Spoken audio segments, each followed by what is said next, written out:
Welcome to the Matt Phillips Podcast. I am Matt Phillips, your sales leadership coach, mental toughness expert, and founder of Matt Phillips Coaching.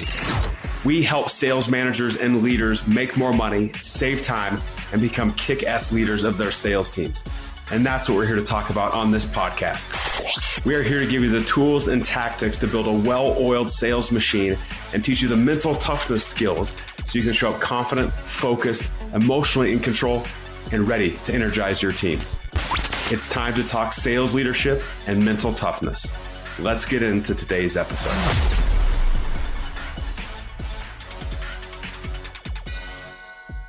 Welcome back to the podcast. It is Matt, and today I'm excited to dive into these 5 different areas, these roadblocks that might be holding you back, might be holding some of your team back. And we've titled this The Invisible Roadblocks for a reason, because they're sometimes invisible, meaning we don't see them, right? We're not aware of them.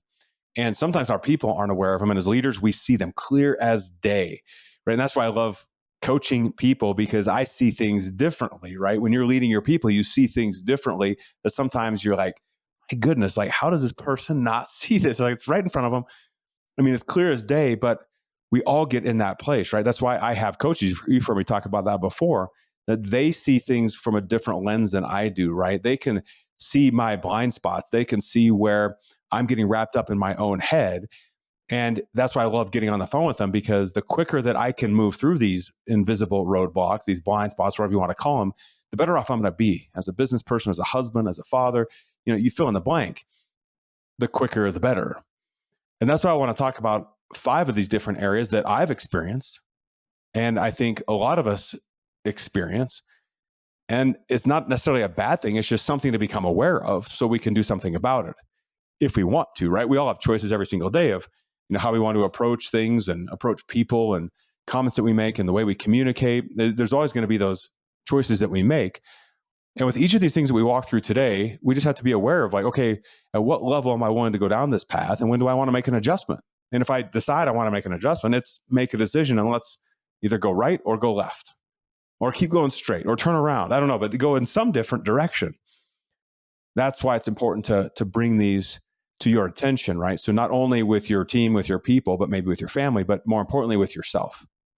And I'll share stories of ways that I've experienced these things and what's really underlying them, and then how we start kind of moving forward and looking at things differently, because that's what's going to make all the difference in the world. So, are you ready to dive into the 5 invisible roadblocks that might be getting in you and your team's way? And we all say, yes. I heard a joint yes, so I'm going to get going with them right now. All right. Number 1, making things perfect before you do anything about it. Do I have any perfectionists listening right now? Because boy, oh boy, I coach a lot of them. And I myself have fallen in that bucket in the past. And it's something that it can be the littlest things in the world, right, that get in our way because we want it to be perfect before we take action. And I want to shift your perspective around this today, that, you know, it's action that leads to results, right? And you know as well as I do, right? When you take a step back, like you've heard before, that there is no perfect. And I think we all know that, right, on the surface level, but deep down, we're kind of like, yeah, but I can make it amazing, right? And if I just do a little bit more, have a little more information, I can make it that much better, that it's going to blow people out of the water, or it's going to close that sale, but I just need a little more time to make it perfect. And again, these happen in a variety of ways, right? One of the ways that gets me in trouble, which has nothing to do with business or leadership whatsoever, is building out workout plans. Like, I can't tell you how much time that I have spent coming up with, like, okay, I'm going to build out this workout plan where I'm going to go to the gym 3 days a week, 4 days a week. And here's exactly what I'm going to do. And I keep looking at different exercises and doing all these things. And then guess what? Like 3 months passes and I haven't been to the gym one time, right? You with me on that? That's what happens in my world, right? Or I will try to, you know, because I'm in sales, right? Just like you, right? I believe everybody's in sales, right? It doesn't matter if you're an accountant or a salesperson or anything in between. We all are influencing people. And sometimes I go gangbusters on an account plan, right? This elaborate account plan of like, okay, I'm going to go tackle these companies, and so I'm going to go research these decision makers, and I'm going to see who, like, what centers of influence can introduce me in, or referrals I can get. I'm going to see where they went to school, so I can make that common connection. I'm going to do all this work to go build out this amazing account plan. And because I keep gathering information, because I want it to be like perfect before I press go, right? Or I'm crafting the emails behind these outreaches that I'm going to do. And I want them to, okay, are they saying the right thing? Are they saying the perfect thing? And I wait till that's like perfect before pressing go. And then 3 months goes by and I haven't sent one email, right? It can show up in a variety of different ways. Again, in sales, I see it in account planning all the time, right? And I know I've just probably sparked a huge debate, right? Because when you talk about account planning, there are people like all over the place. Some people are like, forget account plans. You don't need them. Just go take action and build relationships, right? Some people on the other end are like, man, you need the perfect account plan. And that's like, that becomes your Bible, right? With everything you're doing in sales. And then there's people in the middle who's kind of like, well, I don't know, there's a balance to it, right? I kind of fall in the middle. I'm coaching people, right? There's a balance. There's a process behind it, but there's an art to it as well that we have to be willing to take action along the way. And that's what I see is when we try to have that perfectionist mentality, at least this is my experience, is that I am so less likely to take action upon the thing that I'm doing because I'm constantly worried about the perception of that email, of the product or service that I'm offering, of like just how that conversation is going to go, and is it going to be received well? Is it going to convert? Is it going to, make people want to do that action or take that action? Okay. But it delays me from like figuring out, is it going to work or not? And that's what I think is so critical with some of ourselves and our people is we're aware of like where they're perhaps in that kind of analysis paralysis, because analysis paralysis to me, you are trying to get to this kind of perfectionist state, right? Making sure everything's perfect, that you've looked at every single angle before pressing go. And it can absolutely be detrimental. It can be great, right? Again, there's a balance, there's an art to this. But one thing that I found is that, action drives results, right? And it's intentional action. It's making sure you have a plan behind it, of course, right? But sometimes, like that saying goes, like when you're shooting a weapon of sorts, it's ready, aim, fire. And a lot of times with this perfectionism, we're saying ready, aim, aim, aim, aim again, aim, aim, aim. And then at some point down the line, I guess we fire.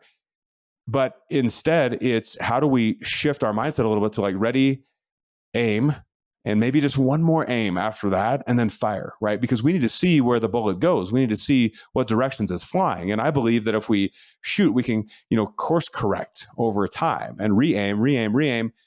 And then all of a sudden we hit the bullseye, right? Again, there's an intentionality with it, but it's this balance. And one thing that I talk a lot about, I'll tell you one more story, because this perfectionism, I found myself victim to it in a mastermind that I am currently in.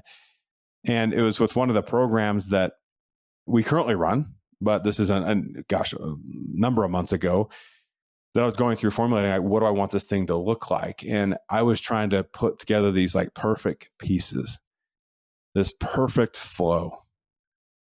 And we did this kind of pilot program, what we called a beta, right? Where you test it out. You test out the concept. And this is a while ago. And I was talking to the founder of this, James, and James said, we were on the phone and he said, why don't you test this out? And I said, well, I don't have it done yet. Like, it's not complete. And I said, I want the experience to be amazing. And when they go in, that like the videos are like rocking and the handouts are amazing and all this sort of stuff. And he said, Matt, what if you just sign people up, told them you were going to teach everything you know about this subject, and got a whiteboard behind you and just taught, and then pull the handouts together later, get the videos done later, but just test out your concepts. I remember when he first said it, I'm thinking to myself, but it's not going to be like to the level of quality that I want. And what I was basically saying is like, James, it's not perfect. Like, I need it to be perfect before I press go. And he was just saying, test the concept first. And so after I worked through that from a mental perspective, right? I decided to do this, and I signed up 12 people, and we decided to go through and pilot this. And I told them, listen, we're going to meet for about 8 weeks straight, an hour and a half each week. You're going to have homework out of this, but I'm just going to teach you everything that I know. And here's the topic. Here's what we're discussing today. Bing, bang, boom, go. And it was the most well-received program. What's turned into what we call the Sales Manager Leadership Program. It was one of those well-received programs with great results, all these things. And all I did was teach with a whiteboard. Now, I don't want to discount the effort that I put in. I put a tremendous amount of effort behind it to make sure that everything was tight from a teaching perspective. But I let that perfectionism go, and we were able to grow and scale that program within our business. And when I'm talking to clients, what I'm getting at, and you heard me use this word pilot, to beta something, right? To test it out. When we pilot something, I always go back to when we have these ideas, or we have these account plans, or we have these big ideas for like where we want to go and the products we want to launch, all these sorts of things, right? Is we feel like we have to have this perfect plan to go execute the plan, instead of having, like I did with the Sales Manager Leadership Program, having this pilot mindset that, yes, I'm going to be prepared. I'm going to know what I'm talking about. It's going to be like, I'm going to have the flow down, all these sorts of things. But the job is to go test it and see if it works and make sure it works. And then I'll build the program later. But this pilot concept, right? I think of, and this is what I want to delay. Maybe you're delaying on something that you can use this pilot concept as well. And again, it's a mindset thing, right? Of when I think about, I don't know, what restaurants do you eat at? What chain restaurants, right? Maybe it's, I don't know, a Five Guys or a Chipotle, or I don't know what it is. But I'm sure you've gone to these franchises, right? Because all the Taco Bells and all these franchises, Chick-fil-A, I mean, they're all over the world, all over the US, right? But if you study these franchises, right, they do this pilot concept. And what they do is they open a restaurant, let's say, and before they go down this franchise, the most successful ones, they pilot it, they test it, and they make sure they get it right. And they have this one concept, and then they roll it out and then they franchise, and they go big, and they go broad. And that's why they grow so fast. But they take this one and pilot it and test it and make sure it works the right way. And that's what I found when I go after account plans and when I'm watching different programs of like, I'm going to do really well. I'm going to put a tremendous amount of effort into it, but I'm going to have this pilot. Instead of boiling the ocean, I'm just going to take a couple drops of water and see if I can boil that first. And I'm going to get that right. And I'm going to learn from that. And I'm going to go on to the next thing. And I'm going to learn from that. I'm going to go on to the next thing and learn from that. And I'm going to continue to evolve and grow and learn along the way. That's what this pilot concept is about. So it's shifting your mindset from perfectionism that's got to be perfect before you launch to perhaps that you need to take this pilot mentality and test and then tweak and test and then tweak. Because ultimately, everything that we're touching, looking at every single day will evolve. You agree with that? It will evolve. It has to evolve. And we have to have that same mindset and be willing to evolve with it, right? Because what we build today might not work tomorrow. And if we get stuck in that perfectionist mentality, it can be a pretty tough road for us. So that for me is something that I focus on, right? Every single day is like, I don't want to have this perfectionist mentality. I believe kind of now that, done is better than perfect. You've heard that saying before, I'm sure too, right? Done is better than perfect. Well, done still means high quality. I put a tremendous amount of effort into it, just like I'm sure you would too. But I want to learn by putting it out there, learn by taking action. And then that may adjust my account plan or whatever I'm working on or the product, and we'll make those adjustments, but I'm constantly evolving to learn. So that's that first thing that I see individuals get stuck with, is making sure that everything is absolutely perfect. All right. The second invisible roadblock I want to talk to you about today has everything to do with excuses that we create. And I tell you right now, I'm a master of excuses, right? When I don't want to go to the gym, I can come up with some really good excuses, right? If I don't want to do yard work or laundry or something like that, or the dishes, ooh, my goodness, like all the amazing things that happen to pop up and things I need to do, which are just excuses happening because I don't want to do that thing. And I think sometimes in life and in business, it's these sorts of things that we have to just, again, be aware of, because they could be holding us back from doing great things, right? So when I come up with excuses why I don't want to do the dishes, the only person I'm hurting potentially is like the person who has to do the dishes, which is sometimes my kids. It's sometimes Shannon, my wife. but I'm just hurting them, right? So if I shift my perspective and say, okay, I'm going to do the dishes, even though I don't want to, now I'm by default, unknowingly, even though I kind of know it now, but I'm actually helping my wife in this case, or helping Shannon, which builds our relationship, which may seem like the silliest thing in the world for you listening right now, but it really, really does, right? When you're able or willing to do things for others. And so these excuses, again, in business, they're all over the place, right? That we can come up with. And one of the ones that I hear a lot is, that I'm not ready or we're not ready, right? And that might be to go make that first call to that prospect to deliver that service or product, or it could be come in a variety of different ways of like, we're not ready to launch that project. And what I found is when we look at excuses, really, ultimately what can be happening, right? Because sometimes we feel inconvenienced by that thing that we want to do. Right. But where we have to be careful is coming up with an excuse, not too different than that perfectionism, right? That has to be perfect. That can be an excuse.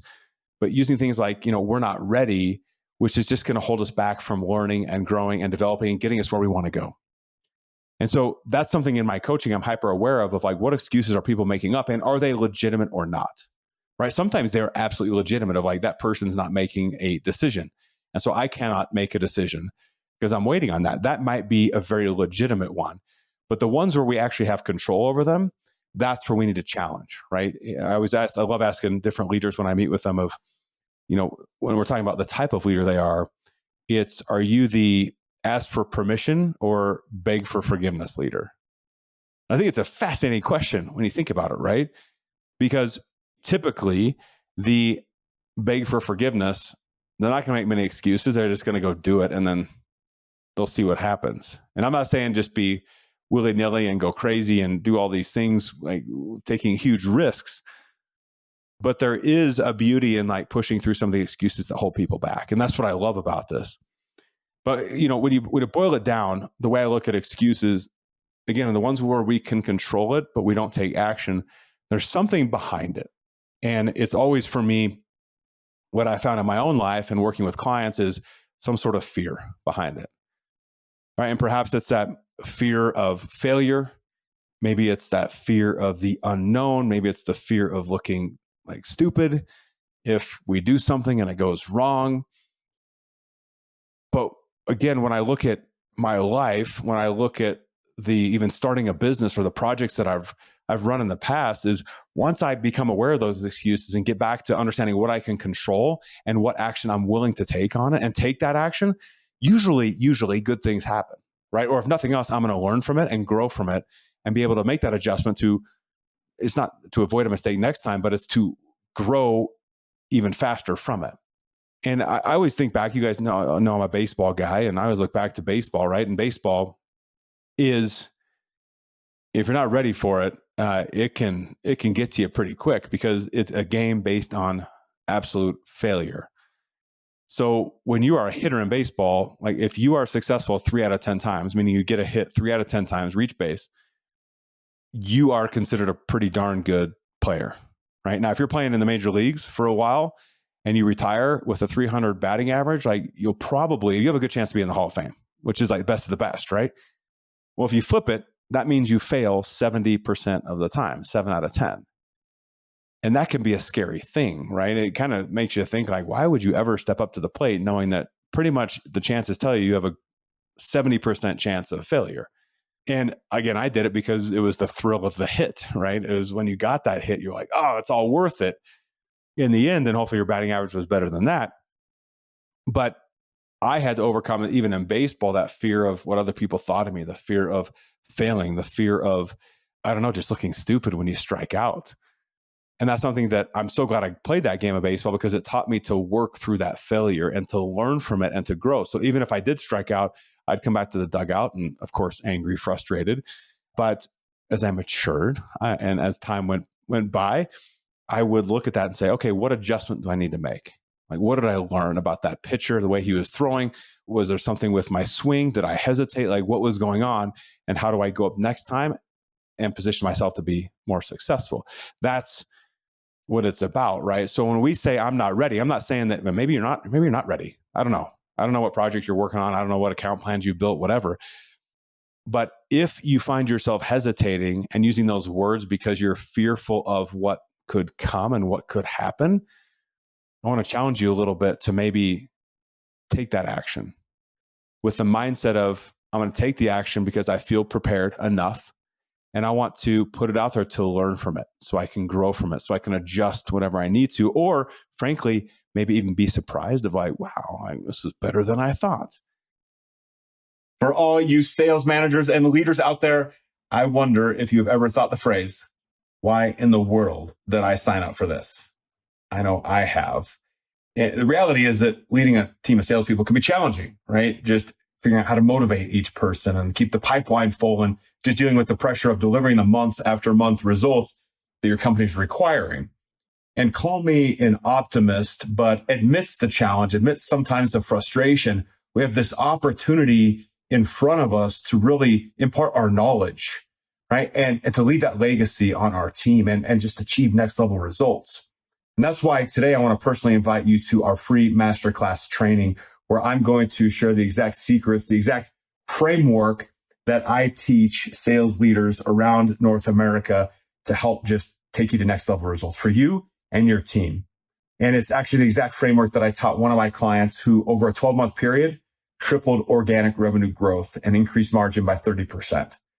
So I want to invite you to that masterclass. You can click the link below or head over to mattphillipscoaching.com/webinar. And can't wait to see you in the training. It's amazing when we start identifying those fears, right? So in our programs, we go obviously very, very in-depth into these different fears and beliefs that we have and that we grew up with and how to remove those, right? Because we're talking about leading a team.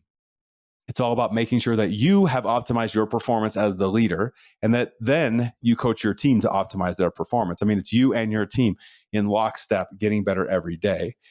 And that's why it's so important to dive into these. So that's that second invisible roadblock of excuses, like saying, I'm not ready, when you certainly might be. So something to look out for as you are working with yourself, with your team, of those around you. Now, the third roadblock that I want to talk to you about today is this concept of being busy is a badge of honor. And I love this one because being busy, I'll tell you a quick story. I called my sister-in-law once. I've told her I tell the story a lot. It's a real simple story, but I called her one day and they live in Omaha and I was just checking in and saying, hey, so I asked her, I said, hey, how are you doing? And her answer was, oh, I'm busy. And I said, okay, well, that's nice. So how are you doing? Because everybody's busy. We all got a lot going on. But I'm like, how are you? You good, bad, like happy, sad? Like where are you at? I want to know how you're doing, how you're actually feeling. And so I joke with her about that a lot, right? But I think, isn't that interesting though, right? That response. And I've responded that way of saying, oh, like, how are things? Like, oh, super busy. As if I'm better off, like I'm a better person by saying that, right? Instead of looking at it slightly differently. It's that seen as badge of honor. But here's the deal. It can be a roadblock because if you're busy with the wrong things and spending time with the wrong things, that's going to completely get in your way from achieving your goals. It is, right? And you think about it, we have these distractions all around us, right? And that distraction might be a new idea. It might be a new way of doing business. It might be a new, fancy email that goes out that doubles your conversion, right? It might be all these things we see on social media. It might be loads of different things, but it's shifting our perspective that the busy doesn't mean successful. Busy does not mean necessarily productive. Busy means you're spending your time somewhere, and we have to analyze where we're spending our time to get the biggest bang for our buck, the biggest return on our investment. And I had a coach of mine, Jim Brogan, who, if you haven't listened to that podcast, go back and listen to it. But he introduced this concept to me about, we're all familiar with return on investment, right? We spend money, we expect a 20% return on investment or double your money, whatever. And we talk a lot about how that's the wrong measure, right? It's a correct measure, right, from a finance perspective, but he introduced this concept of ROT, return on time. Right? What's our return on time? So we're going to spend an hour here, 2 hours here, half hour here, whatever it is. What's the return we're getting? And sometimes we misconstrue the return on time because we feel busy. So we feel like we're getting a good return on time, but the things seem to take forever. to actually happen. And what's happening is our return on time actually isn't very good because we're scattered. We're trying to do too much at the same time. And that's why we're not achieving the results. So part of this invisible roadblock is understanding and challenging our belief that busy is good. Busy may be good, but what's our return on time?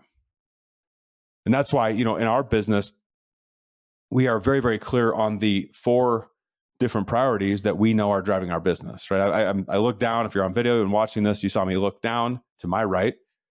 And what I'm looking at is a whiteboard that has our 4 priorities on there. And so every day I'm looking at those, making sure that the busyness, where I'm spending my time, is actually aligned with those. And if they are, then I'm doing a good job. If they're not, then I've got to take that assessment of myself and of the team and ask the tough question of really, should you be spending your time there, Matt?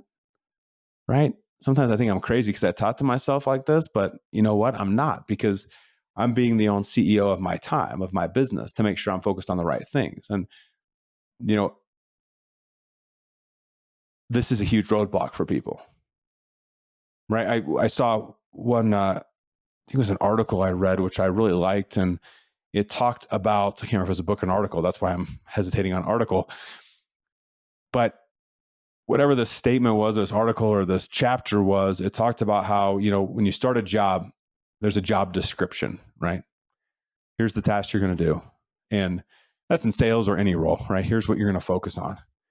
And then they talked about this scope creep that happens over time, right? Where a new idea pops up. And all of a sudden, now that becomes part of what we do every day, even though it wasn't on the original job description.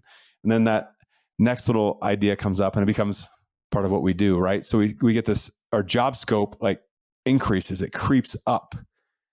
And by the time we know it, we're not even doing anymore what we set out to do in the first place, or leverage the things we were supposed to do. So even from a sales perspective, we look at that of maybe we had a focus of this at one point, and all of a sudden all these really cool ideas popped up, these squirrels, these shiny objects, and it took our focus away from the things that we knew were going to make us successful.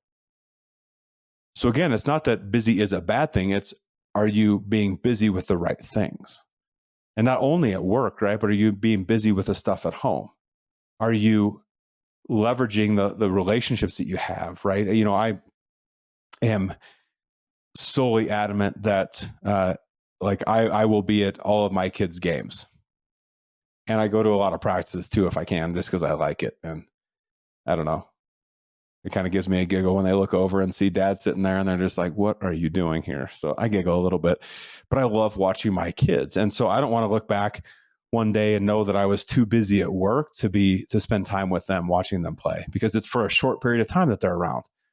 And so I make sure that, I schedule my time around their games and practices because I want to be there. It's important to me. And so I will not let any busyness of work override those things unless it's an absolute do or die situation and I have to. I think that's such a key thing that we have to just be willing to look at and understand of ourselves, of where we're being busy. It's not a badge of honor. It is if it's on the right things, the right priorities that are driving you forward. So perhaps it's just a time to look at where you spend your time. That's something I'm looking at every day and not feeling guilty about going to watch my kids play games or practice. That's what I love. So that's that third thing, being busy as a badge of honor, right? Just being careful with that. The fourth thing that is an invisible roadblock that can absolutely hold you back is this concept of overwhelm. So many things to do, not enough time, not enough people, not enough money, not enough resources.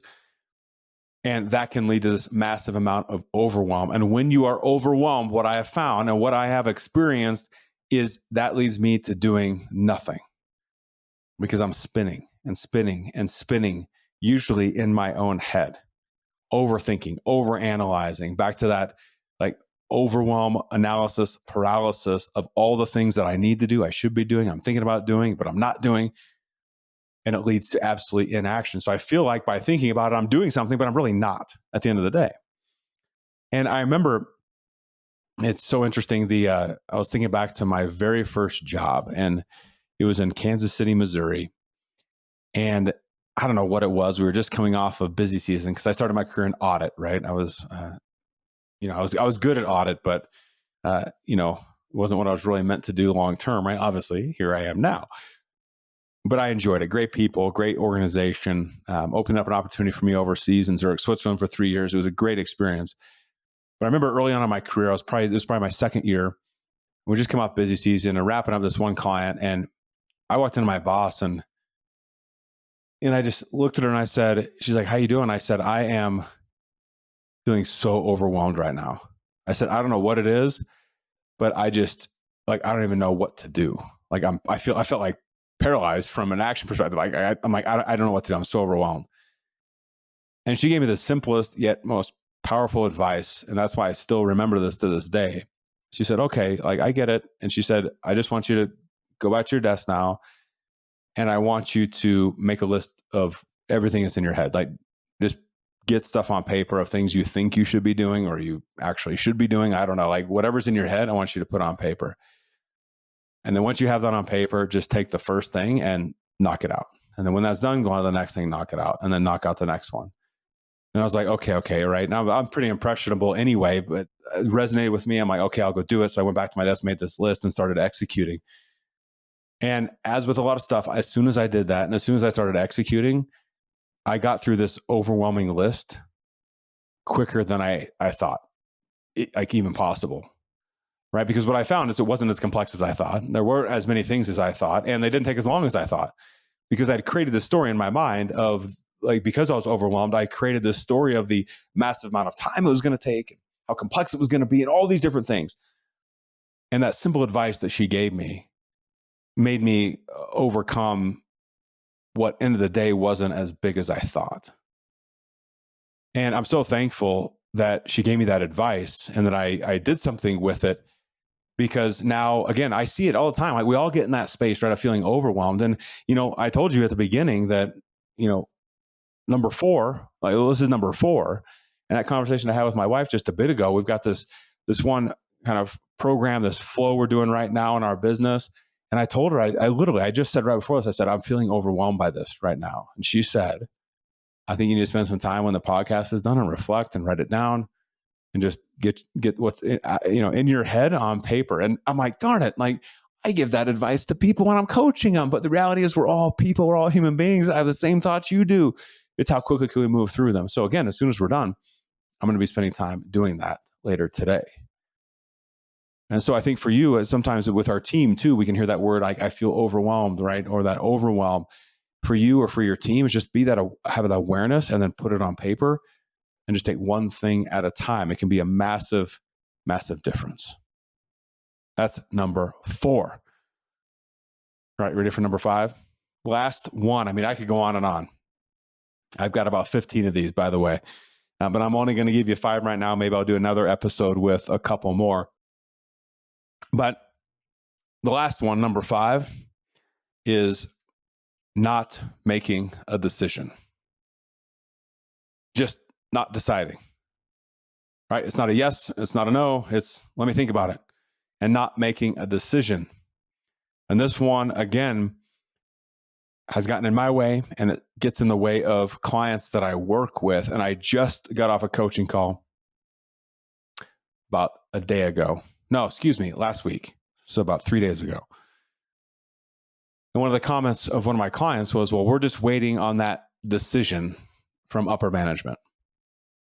And I imagine you've, heard that before or experienced that before. I know I have loads, right? We're waiting on a decision from upper management. And then the decision doesn't really come. And then we're still waiting. And we feel like we can't do anything until that decision is made. And again, every situation is slightly different, right? But what I found, and when I work with and talk with upper management, and this is for all of us, right? At some point, we need to make a decision. And you've heard the phrase, the same as I have, right? That no decision is actually a decision. Right? You not deciding is meaning you're deciding not to do something right now. And that's okay. There's nothing wrong with it. I think a part of where we get ourselves in trouble is that we're not willing to say like, listen, I'm not ready to decide yet. And because we don't know when we can make the decision, we don't know what we need. And like all these 5 things are pulled together, right? They're variations of each other, right? So we might be waiting and not making that decision because we're waiting for that perfect answer or something like that. We may be waiting because we're just full of excuses. We may feel overwhelmed. We may be too busy to make a decision, right? We got all these things going on. But at some point, we have to A, understand that no decision means we're actually making a decision, but B, be willing to draw a line in the sand, knowing that whatever decision we make typically is not life or death, hopefully, right? I'm talking business perspective, like hopefully it's not, but being able to learn from the situation when we make that decision. I had an interview. I'm sure I've told this story on the podcast before, but not an interview. I had a meeting with a family friend, and he worked for Jack Ma, the founder of Alibaba, for like years and years and years, right? Almost like from the start. And if you don't know Jack Ma, it's a fascinating story from rags to riches. He was a school teacher and is now a billionaire running this massive organization. And so I was asking this individual what it was like to work with Jack Ma. And he had a couple of really fascinating things to say, all very positive, but he made this comment that was really stuck out to me. He said, the only time I would get in trouble with Jack was when I did not take enough risk. And I'm pausing for a reason. Because when he said that, I paused and I was like, wait a minute, like something's not computing in my head. You get in trouble for not taking enough risk. Usually the statement is like, I'd get in trouble for taking the risk, right? Right? You get in trouble for not taking the risk. And so what Jack's expectation was take the risk, but pivot quickly. So what he was saying in another way is make the decision, but if it goes the wrong way, pivot, adjust, like figure it out, make a different decision. And I love that mentality, right? It's easier sometimes said than done, but I love that mentality of like, let's make the decision with the information that we have. And we are in the back of our minds going to make sure that we are ready to adjust if adjustment is necessary. Love that side of things. So while sometimes we delay that decision, either we need to get the information we need to make the best decision possible, right? With, again, this mindset of like, we'll pivot along the way, or we need just to make the decision, call the ball, draw a line in the sand, and knowing that, you know what, no decision is necessarily final from a business perspective, and we can adjust along the way. And that's what I love about that story, right? Because what I found in my business, making a decision comes down to like your mindset, right? It's the mental toughness that you have. It's the willingness. It's the confidence you have in yourself to be able to make that decision. And sometimes we make it so heavy that we're going to make this decision as if it's, our life depended on it. I know some decisions are absolutely life depends on it or business depends on it. But a lot of times we make the decision, we can adjust, we can pivot on the way. And if we have this mindset that that's what we believe and that's how we're going to operate and that's how we're going to march forward, then it makes it a little easier to make the decision. Again, with that, we're going to learn from this, right? So we just ran some Facebook ads to this free masterclass that we have and all these sorts of things. And we're like, my goodness, like which countries should we promote this to and run the Facebook ads on? And we were talking about all the possibilities, all these sorts of things. And finally, we got to the point of, what do you want to do? Right? That's what our teammate asked me. And so I said, this country, this country, this country. There was like 5 or 6 of them. Let's start there. Is everybody good with that? Good, great, grand, wonderful. Because I know once we make that decision, that we can change that at any point that we want based on the numbers and data that we see.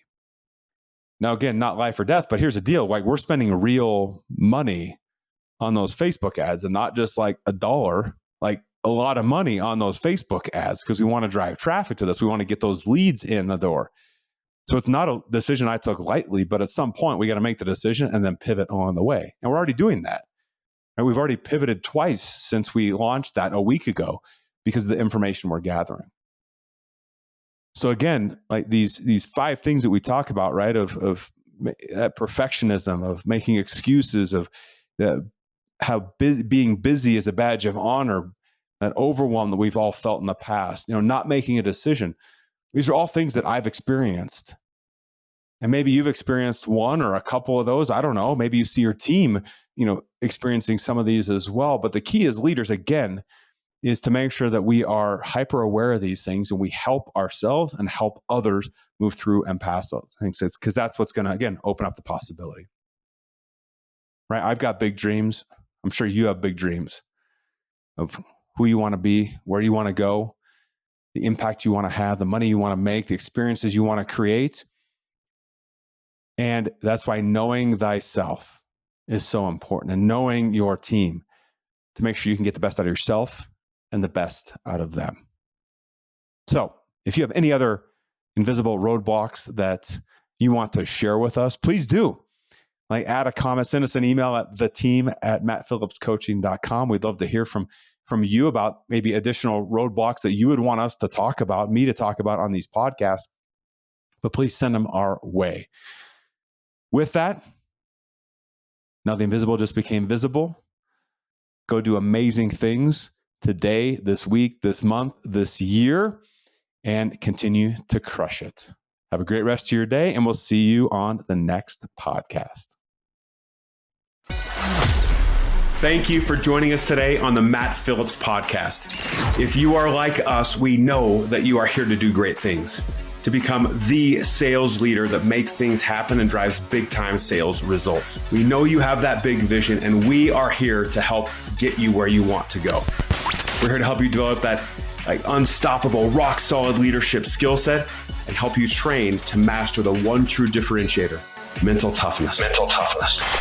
We would love to be part of your journey. So if you are ready, head over to mattphillipscoaching.com and check out the ways that we can help. As always, please share this episode and make sure you subscribe by clicking the button below. Thank you again. And now, go crush the day.